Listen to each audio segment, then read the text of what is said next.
ଅନନ୍ତ ଜୀବନ କାଠି ଅଛି।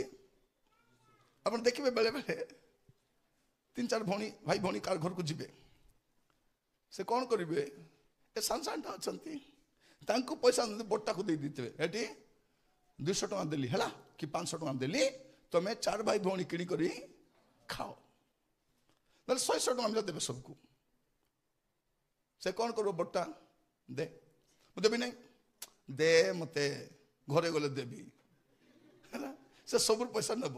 ଏ ବାଟ ସାରା ମାନେ କ'ଣ କରୁଥିବେ, ଦେ ଦେ ମୋର ପଇସା, ସେ ଦେବି ଲ ତତେ ଦେବି ଥା, ନାଇଁ ତୁ ଦେବୁ ନାହିଁ ମତେ, ତୁ ଦେ ଆକା ମତେ ଦେବି, ତୁଇ ପକାଇ ଦେବୁ ବାଟରେ, ପୁଣି ପଡ଼ି ପୁଡ଼ା ଯିବ, ମୁଇଁ ଘରେ ପହଞ୍ଚିଲି ତ ଦେବି ପରା, ନାଇଁ ତୁ ଦେ, ତୁ ଖାଇଦେବୁ ମୋର ପଇସା ଖାଇଦେବୁ, ତୁ ଦେ ମତେ ବୋଲି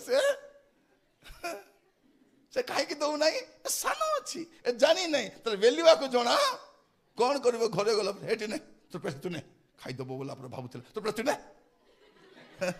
ତ କ'ଣ, ଏ ଅନନ୍ତ ଜୀବନ କାହାଠାରେ ଅଛି, ଆମର ବଡ଼ ଭାଇ ଠାରେ ଅଛି।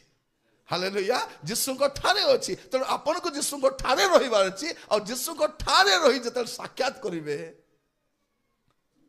ଏବେ ସେଫ୍ଟି ଜାଗାରେ ପହଞ୍ଚି ଗଲୁ, ତୋର ଅନନ୍ତ ଜୀବନ ତୁ ନେ, ଅନନ୍ତ ସୁଖ ନେ, ଅନନ୍ତ ରାଜ୍ୟରେ ପ୍ରବେଶ କର।